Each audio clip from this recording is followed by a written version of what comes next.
तर बिहारमधील पक्षीय बलाबल कसं आहे जाणून घेऊयात ग्राफिक्सच्या माध्यमातून।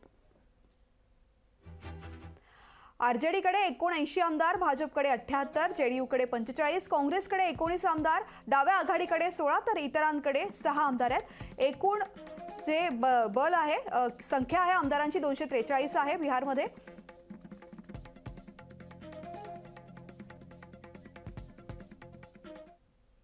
सत्तांतरानंतरचं समीकरण कसं आहे ते सुद्धा पाहूयात। तर आता जेडीयूकडे 45, भाजपकडे 78, हिंदुस्थानी अवाम मोर्चाकडे 5 आमदार आहेत। एकूण संख्या आहे 123 आणि बहुमताचा आकडा आहे 122।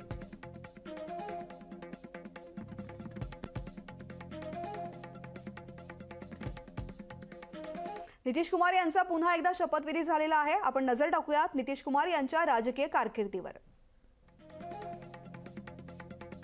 1985 मध्ये नितीश कुमार लोकदलाच्या तिकिटावरती पहिल्यांदा हथनोर मधून आमदार झाले।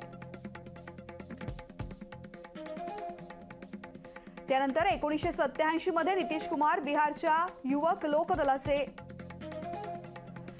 1989, 1991, 96 आणि 1998 च्या लोकसभा निवडणुकीत ते विजयी झाले। 1994 मध्ये नितीश कुमार जनता दल पक्षातून बाहेर पडले आणि त्यांनी जॉर्ज फर्नांडिस यांच्यासोबत समता पक्षाची स्थापना केली। तर 1998 ते 1999 या काळात केंद्रीय रेल्वे मंत्री राहिले। पुढे 3 मार्च 2020 ला नितीश कुमार पहिल्यांदा बिहारच्या मुख्यमंत्रीपदी विराजमान झाले। 2005 मध्ये दुसऱ्यांदा मुख्यमंत्री झाले। 2010 मध्ये तिसऱ्यांदा मुख्यमंत्री पदाची शपथ घेतली। 2015 मध्ये चौथ्यांदा मुख्यमंत्री पदाची शपथ घेतली। 2017 मध्ये भाजपच्या पाठिंब्यावरती 5व्यांदा मुख्यमंत्री झाले। पुढे 2020 मध्ये 6व्यांदा मुख्यमंत्री झाले।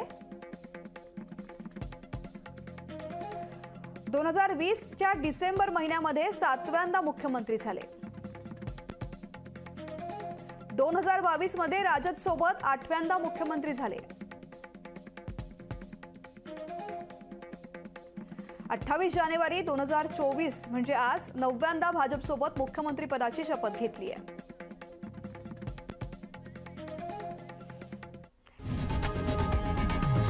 लोकशाही मराठी ऐका, पहा, जागरूक रहा।